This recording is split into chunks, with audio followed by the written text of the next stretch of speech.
The Arab-Israeli conflict that erupted over the weekend has affected millions of people around the world. It is the Middle East conflict, which has lasted almost 75 years, that could become the hottest spot on the planet and influence the start of a new world war.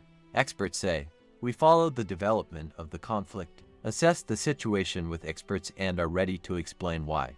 A war between Israel and the Arab world is dangerous." What happened over the weekend? On October 7, 2023, more than 1,000 Hamas militants, the group that controls the Palestinian enclave of the Gaza Strip, launched an invasion of Israeli settlements bordering the Gaza Strip. They took control of a number of Israeli cities: Sderot, Netivot, Ashkelon, and Ofakim, as well as military bases in Kibbutz Rim and Nahal Oz, shooting and capturing Israeli army soldiers. About 200 rockets were fired at Israeli cities. The Iron Dome air defense system was overloaded. The Israel Defense Forces (IDF) began retaliating against targets of Hamas and another Palestinian group, Islamic Jihad, Mujahideen Jamaat, in the Gaza Strip. Israeli Prime Minister Benjamin Netanyahu, in an address to the nation, said that the country was in a state of war and Operation Iron Swords had been declared. As a result of the escalation of the Israeli-Palestinian conflict, the number of casualties on the Israeli side amounted to 700 people. The Palestinian Ministry of Health said that more than 400 people became victims of the Israeli strikes, and another 300 were injured.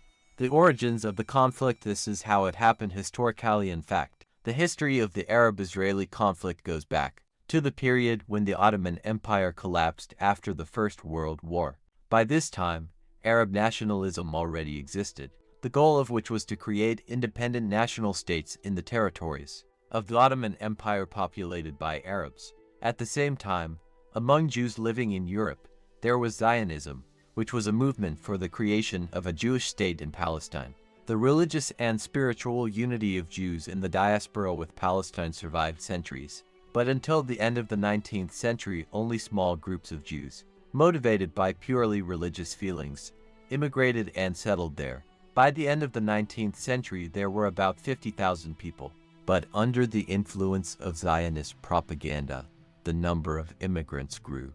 The early Zionist ideologue had warned that Jewish settlers should under no circumstances arouse the Arab of local residents. However, the influx of Jews into Palestine led to conflicts with the local Arab population.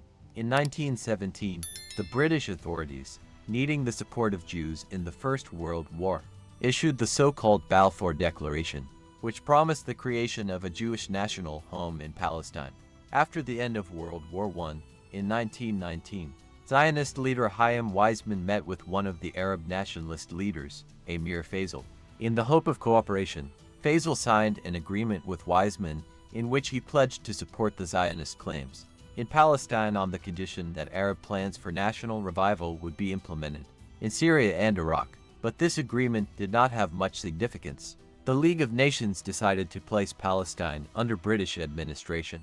In accordance with the League's system of mandates, the ways to create a Jewish national home in Palestine, promoted by the Zionist organization, were mass immigration and land purchases, as well as the refusal to hire Arab workers to work on Jewish farms and in Jewish settlements.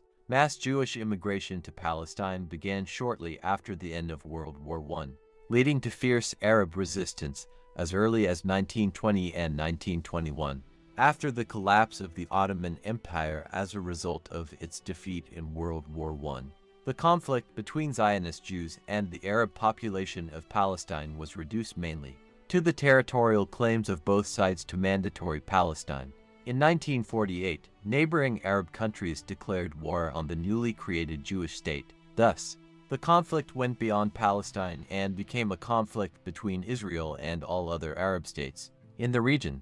With the signing of peace treaties with Egypt in 1979 and with Jordan in 1994, the number of states hostile to Israel decreased. Within the framework of the large-scale Arab-Israeli conflict, it is customary to single out the regional Palestinian-Israeli conflict caused, first of all, by the clash of territorial interests of Jews and Arabs living in Palestine.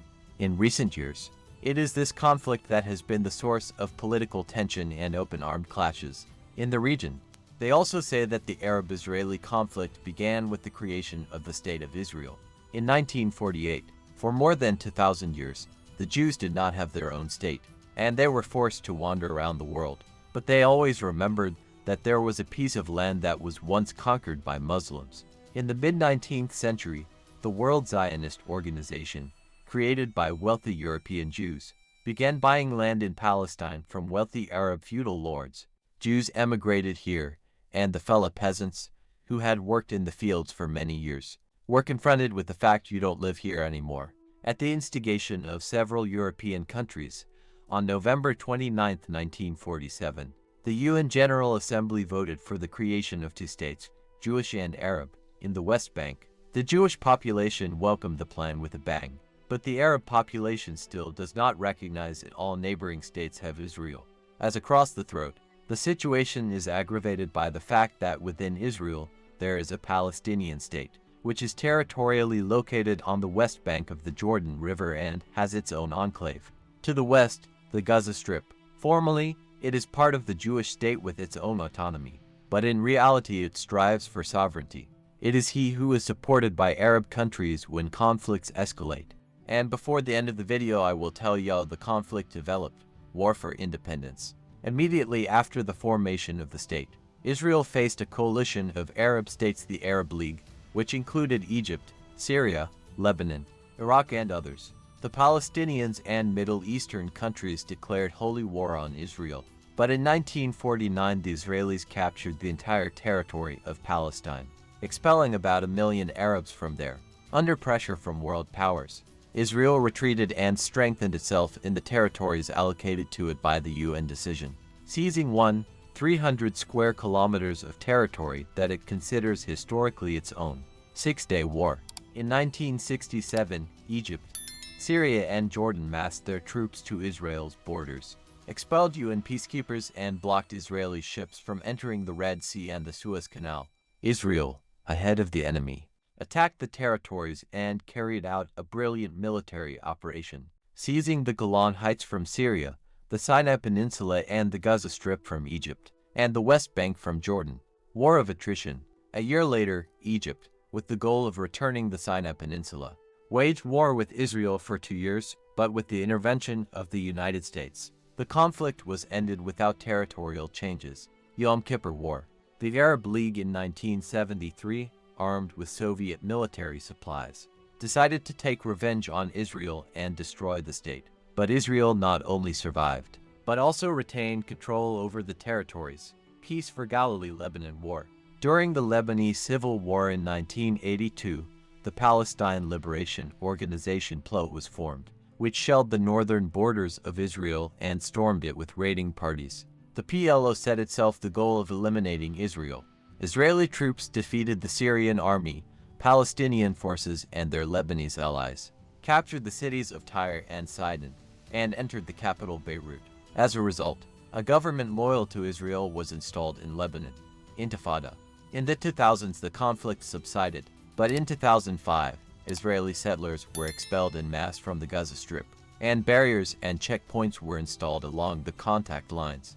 As a result of an armed coup, power within the zone was seized from Fatah, the ruling party of Palestine, and the main anti-Israel force within Israel's borders by the radical Palestinian movement Hamas. In October 2007, Israel declared the Gaza Strip a hostile entity and began a partial economic blockade.